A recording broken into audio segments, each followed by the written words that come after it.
Hey, this is a Hakawati production. Hello, my friends. My guest today is a pioneer of Saudi Arabia's hip hop scene, but he wears many hats. He had his first huge hit in 2008, and he hasn't stopped since. He's a rapper and also a record producer with his own label, IQ Productions. He's been a co host on MTV Arabia and Arab's Got Talent, and he's also an incredible voice actor. We're really lucky to have him here because he rarely does interviews. So please welcome Qusai, AKA Don Legend.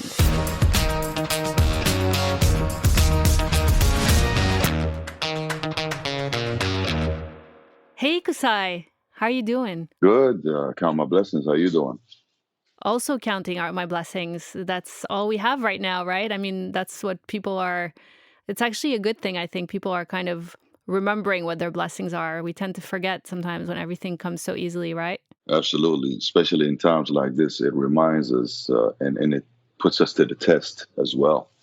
So, Definitely. So, by the way, I've really been enjoying the latest music you released, Artism, right? That's what it's called. yes. Oh, yeah. There's a long story behind that one, but it felt great just to let it out. And I'm loving the feedback and how it's just developing with the people as it goes. So, what's the story behind it? It's super chill, by the way. It's not a hip hop track, which is quite different from what you usually do, and it's like a 1 hour, basically lo-fi musical journey, which is what it's called. It's like a amalgamation of, I don't know, 30 something tracks. Yes, absolutely. And the story behind this is trying to keep it short as much as I can. Well, during the quarantine, you're stuck at home. So I decided to dig deep into some of my old catalogs of music because back when I was in the States in college days, between 96 all the way to the end of 2005, I was there. But the focus when I bought this machine called the MPC 2000 XL, which is very well known to hip hop producers. And that has been my baby. And I've just been producing beats, one beat after another, like from 5 to 8 beats a day. That was just my passion.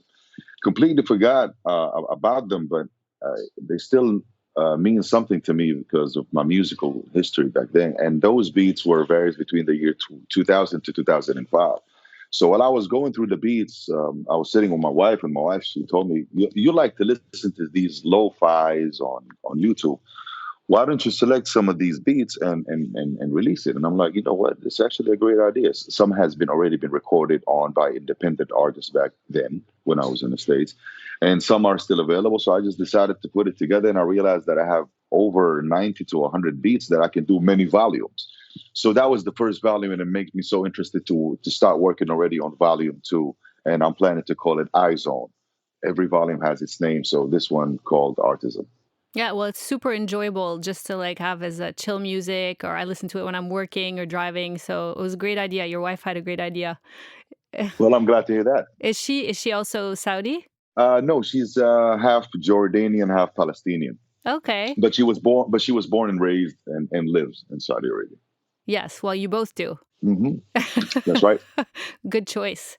So, what's the hip hop scene over there in Jeddah? I think people, listening would kind of have a hard time imagining what it would look like. Well, right now it's bigger and better, but also is more challenging due to the changes that's happening in Saudi Arabia. Still, the eye on hip hop art and the hip hop scene is short and limited because of their concerns about what the content might be and how violent sometimes this art of hip hop may appear due to the stereotyping what they see on TV, because they see that what does sell: sex, drugs, and violence, and music sometimes unfortunately tend to play that role. Even though that I've been paving the way of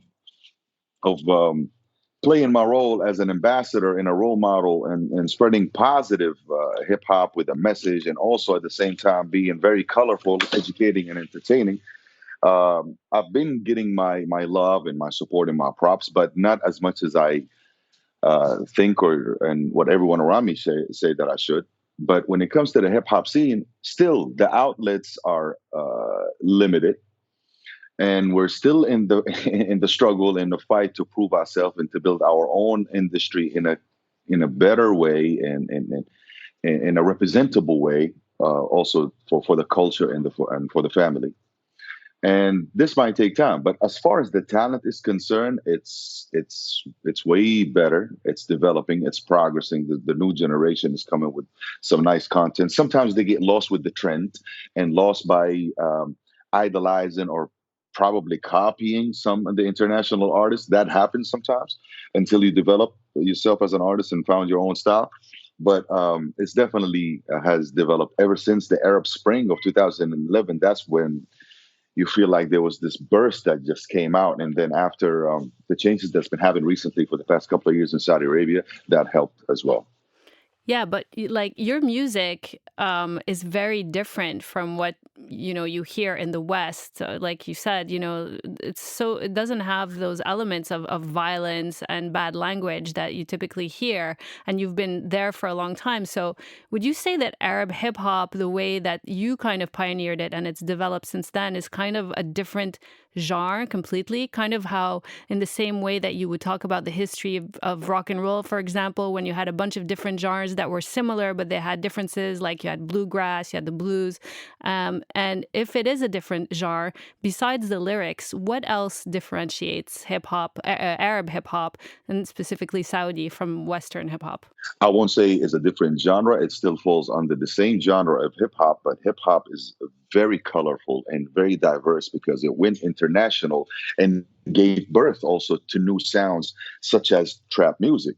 But what makes it different is the style of the artist, and of course the diversity of the language and the music of your own culture, and how you want to inject it in the production of the music. That definitely plays a part. The language also plays a part. The content plays a part. And because of what we see in the Arab world, the main subject is always peace. You want to talk about peace because you want to live in peace and include the love and harmony and stay from war. And also the expression is different from one country to another due to what they're struggling and what they're going through. But at the same time, it definitely has the potential to go major, to go international, once the right eyes sees the potential. Yeah, that's what I was going to ask you. Do you think that Arabic hip hop has the potential to kind of cross over into the West, even though oftentimes people like wouldn't get the lyrics? Absolutely, no question about that. Maybe, I mean, if I have to look at it from a way, Jamaican music, not it's still at the end it's like broken English. That's what they say. But if we want to talk about Latin music, it played a major role in the world, and everybody started listening to Latin music.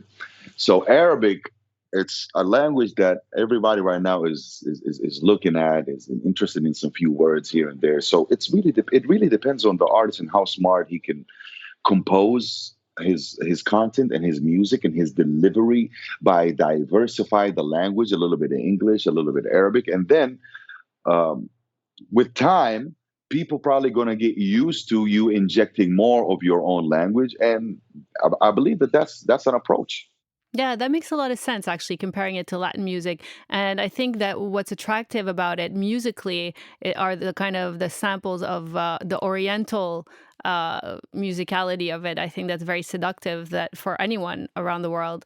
But you were basically the first hip hop artist to come out of Saudi Arabia. Would you say that's true? I would like maybe I would like to say that I always leave the people to judge that, but I remember when I first started, there wasn't really no one around, and plus you wouldn't know that much as you know right now because of the internet and the connections to the rest of the world with the rest of the world. Um, but yeah, I would say I was one of the very first ones from the first generation of hip hop in the Arab world, especially here in Saudi Arabia. And do you think that because there was no framework, and it sounds like the framework is still kind of its in initial stages, you think that because of that you were kind of held back in some way? Like if you had been in a different place and a different time where there were more tools available to you to market your music, it would have been different? Or on the contrary, do you think it was easier maybe because you were a big fish in a small pond? You stood out. There was no one else to compete with you. See, this is a very good question because I can look at it from two different perspectives. I mean, both can be right to me. One thing though, I will never regret what I went through from hard times and struggle and how difficult it was for us to express our music or even do hip hop and how challenging it is to spread it worldwide as convenient as it is right now. And I believe if I started now, maybe because of my music sound unique and different and I came up with my own style, it might go definitely to distance, but I am happy and satisfied of the work that I put in my music at the time what it was, even though a lot of people said that I was ahead of my time. I remember that when I was in college in the States. But now they told me that this is your time and you shine and you're in a position that you can be like a teacher or an ambassador or a major representative of that art. And that meant more important to me than really the spotlight and the fame and the attention. You know, I started as loving this art, and I devoted my life to it to a point that I quit my job to pursue it full time. And I know that if I put my heart in it and my intentions are where it should be, God is going to bless my journey. I might not get everything that I want and I deserve, maybe because I did not sell out all the way or agree to every single project that comes to my table. I'm very selective because I'm passionate about the craft that I like to represent. And I know that I can definitely keep continuing taking it to the distance as far as I can until maybe the right opportunity presents itself, regardless. So to me, either or, I'm fine where I'm at, and I won't say that I wish and everything. Is sometimes I wish that we had some of these things back in the days, but at the same time, oh, I'm glad we did it. you Yeah, know? yeah. Yeah. Yeah, you've had a really interesting career. I think you've collaborated with people like Ludacris and Akon. Is that correct? Yes, we shared the same stage, and I believe in 2007 at the opening of MTV Arabia, and we were at the same studio and we were at the same stage. We didn't have official songs released, but that was the vibe then. Yeah, yeah.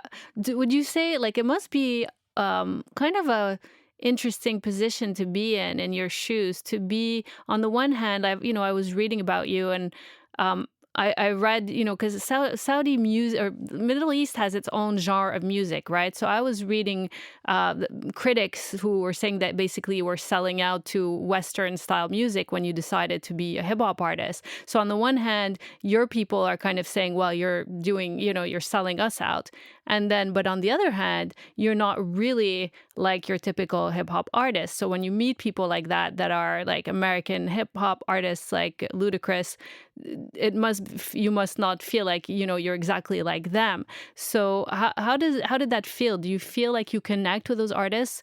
Would you imagine that you'd be able to write music with them and produce music with them? Absolutely, I believe that I can connect to different artists, to different culture, to different people. Due to the craft that I built on my own by calling it the ambassador craft. I did a song for Egypt. I did a song for Bilad al-Sham, Lebanon, and Syria, and Palestine, for Morocco, and I have one for Sudan coming at the new year, and one for Armenia, Germany, the States. So my music it connects to the world because I try to speak their language, and then at the same time I speak the universal language, which is English. And also, I have to inject my own culture, my own language, and my own musical instruments and percussion. And of course, I accept and the criticism because that's the journey of every pioneer or every entrepreneur that comes up with something new, unique, and different. As long as you don't feel like you were given something wrong, those criticism won't hurt you. As a matter of fact, I embrace them. And at the end, I look at the bright side. and I look at the people that understood what I'm delivering, and I collect that love and that energy because we have a lot of uh, negative energy around us, and we have to accept the fact that this is not going to fade away. Might as well stay positive instead of just going with the flow and let these things hurt you or shake you and put you in a position that you just don't want to be in. You are in control of your own destiny. So Yeah. Definitely. Do you think that some of that negativity is due to the way the media makes too much of a big deal about cultural differences and people's differences, which kind of divides like humans on the planet, the human race, by making us think that we're all so different? Because I feel like when I travel around the world, and I know you've traveled, and you meet people from other cultures, when you're speaking to them in person, they're just regular people, right? Even if they speak a different language or they have a different skin color, you end up communicating with them in a human way. It really doesn't matter if you're from a different culture. Do you think that some of the fears that people have about people selling out and all that are because of the way the media portrays differences instead of uniting people? I personally try to stay away from the media and from interviews. I don't do a lot of interviews because I'm more intellectual and I like to speak about my music. I don't like to speak about gossips. I don't like to speak about the basic questions like how was the beginning of your career? When did you start? And this and that. No, I like to get deeper into conversations. And besides all these things, they always like to jump to subjects that sells, that gets attention. So I stay away from that because I'm aware of what the media does. But at the same time, we are in the media. We are in the need of the media. So I go to the media at the time when I have something that I want the people to know about, which is work, a project, a music video, a show, or whatever it is. And whatever the media is going to cover, that's what the media does. So it has its pros and cons. I play it safe, but it definitely plays a part. Yeah. Well, let's go deep into something now. I'm going to play an excerpt from one of your songs. What I guess it was your first big hit. الليلة ليلة عمري I'm getting married tonight I found the lady of my dream who treats me right 29 أعزب time to let it go حط الخاتم في الإصبع ain't a bastard no more So I wake up in the morning by the sign on the phone It's Big H telling me he's picking me up from home قبضت الراتب vacation set my far هفصل دوب فرحي at no more After that I'm about to hit the gym with my crew So I can look zen for my baby boo Pass by my family and get the blessings من أمي وأبويا So I wanted to play it because I'm sure you don't sit around listening to your old music every day. Yeah, well, this is my Billie Jean, if you understand what I'm saying. Yeah. I mean, yeah, people fell in love with that song because you totally hit all That the right was notes. that was the first hit. That was the first single. That was the opening. So I call it my Billie Jean. It's the wedding, and I guess Arabs in general love these big festive weddings, and the video is a wedding, and then you kind of threw in the hip hop with that. It was like the perfect blend of like everything that people would love. But when you look, Yes. yeah, but and the lyrics are so sweet and kind of innocent. When you look back, how much have you, Qusai, changed as a person since you released that? Every day you learn something new and you develop. I feel like I'm in a way better spread knowledge and in control and diversity of music, and I can take it very far as much as I want to. But also at the same time, listening sometimes to some of my old stuff made me realize, oh man, I was good doing that at that time. And maybe I should, if I forgot about some few things, maybe I should go back and look into it and develop it again to where I am right now. And I do that a lot in my music. Yeah. Well, we should never go back to, no matter how good of a success that was, if you wanted to do something similar now, it would have to be completely different because the world has changed so much. That's 12 But my years. music, I mean, I thank God that my music says that that I'm trying to be as different as I can. Like every song has its own identity, or there are some certain songs that they have their own theme and their own path as social, as related more to the world. So Yeah, you have a lot of variety in your music and in your work. But you had this other video that I was watching, Yalla, in 2012, which has about 12 million views, by the way, on YouTube, if that means That is my anything. biggest Arabic single. Yes, Uh, that is. Yalla is a very special song because I remember producing it when I came up with the idea. Actually, I came up with the idea a long time ago when I was in Atlanta, Georgia, and I'm talking 2004, 2005.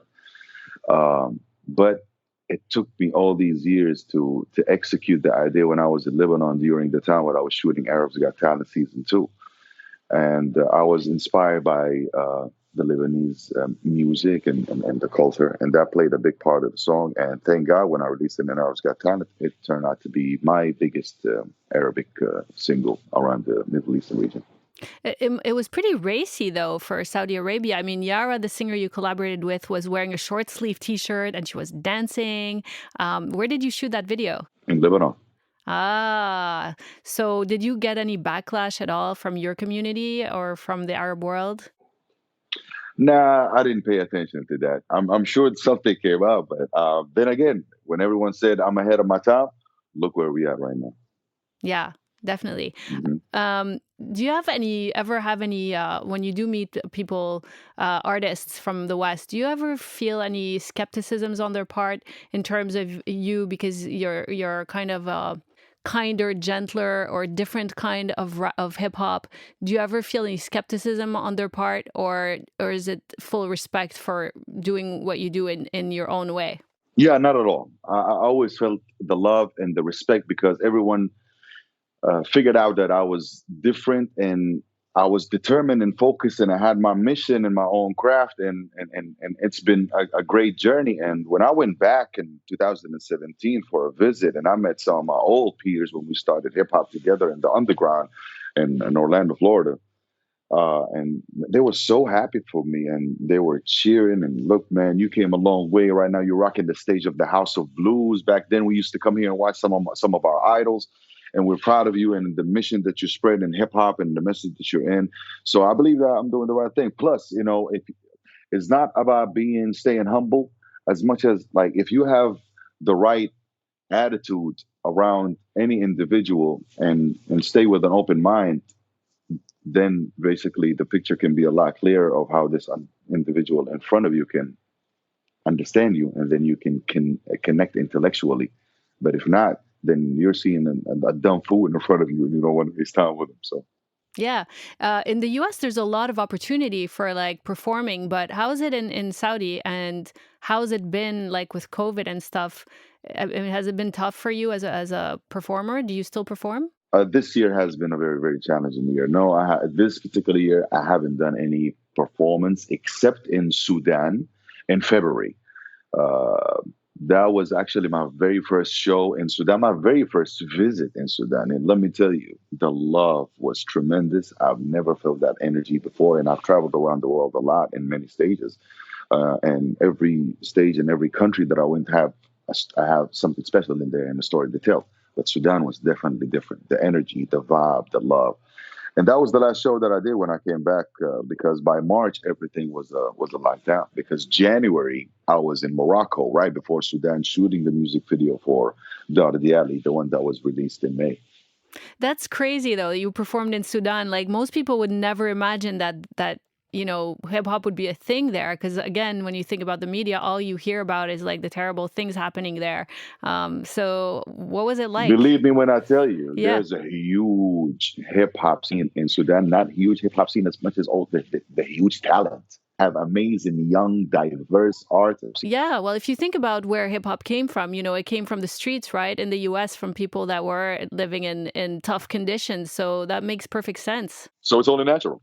It is only Yeah. natural. That kind of explains why Saudi Arabia maybe it would have less of a scene, because it's not a place where, there's as much of like a hard knock life kind of situation for people growing up there.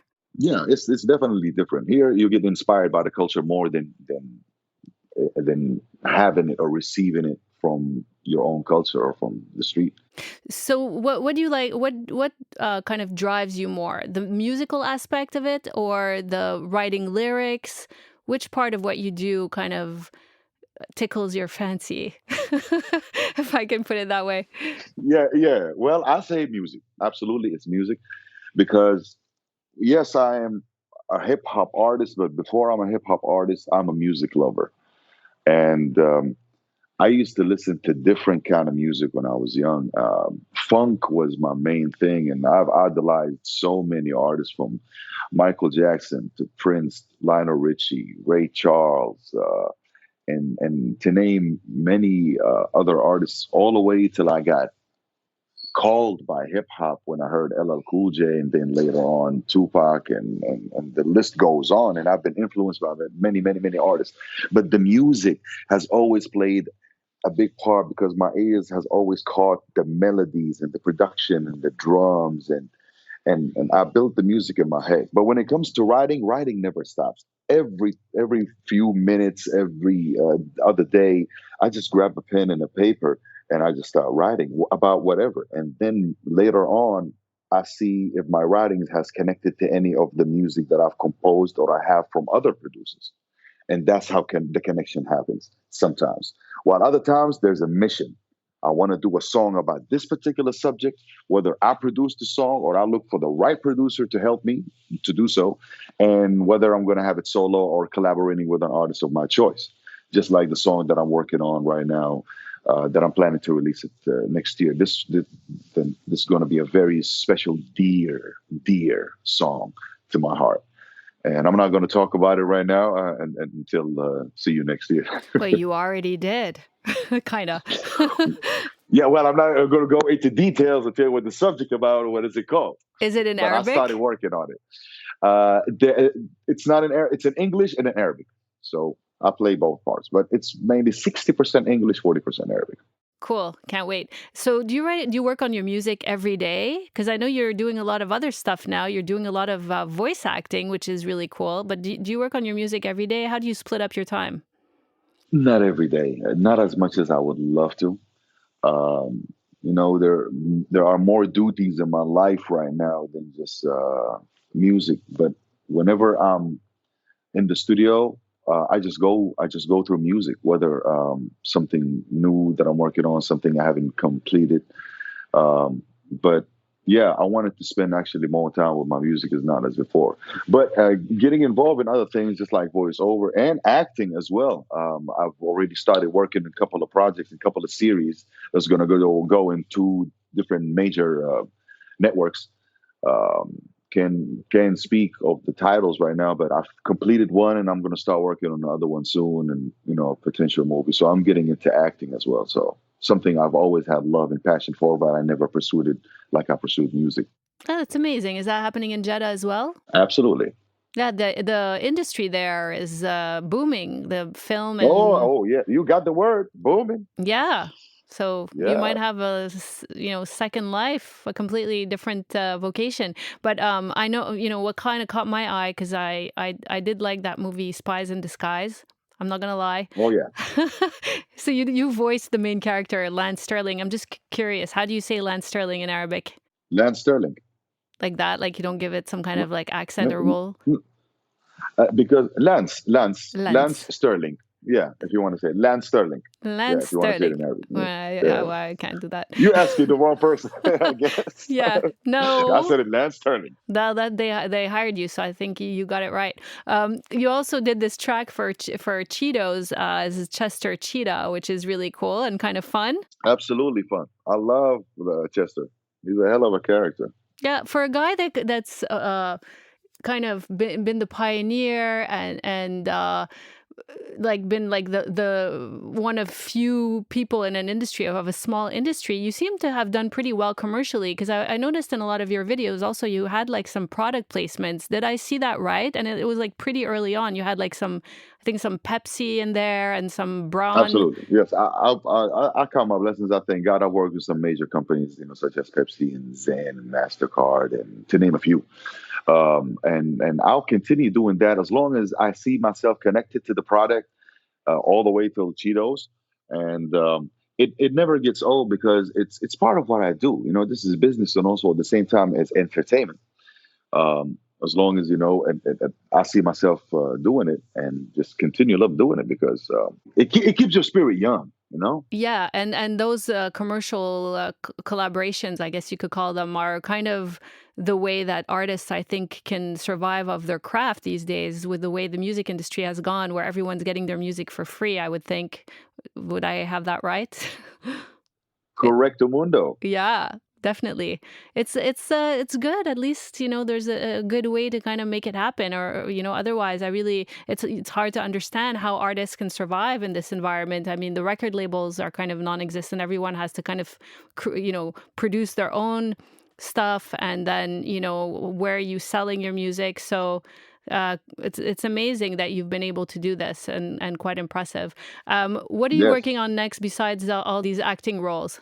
Well, just as I mentioned earlier, after I released Dardiali in May as my single for Morocco, my next single is Black Pharaohs, Al Fara'ina As Sud, the one that is dedicated to Sudan, and we're planning to release it on their Independence Day, which has happened to be the 1st of January of 2021, God willing. And then once 2021 starts, I have some few projects on the work, whether it's some series on TV or a movie, and definitely a couple of singles and another volume of musical journey. Great stuff. Sounds exciting. Well, thank you. You have an amazing voice, by the way, Qusai. It's so deep and resonant. I think I could recognize it in a crowd if I was blind. I appreciate that. Thank you. Thank you very much. It's kind of like a perfume, you smell someone before you see them. I never heard that. I never heard that before. I like that. I like that. Your voice Yes, is like a thank you. perfume. Well, thank you so much for taking the time. I realize you don't do a lot of interviews, so we feel really lucky, and we're glad you joined us today. And I feel lucky as well. I thank you. I think the questions, and your time as well. Yeah, well, keep us posted on your projects. Absolutely, and I appreciate your time. All right, take care, Qusai. All the best. You too. That's all for today. I hope you enjoyed the interview. Don't forget to click that subscribe button so you'll know when a new episode comes out. Bye, everyone.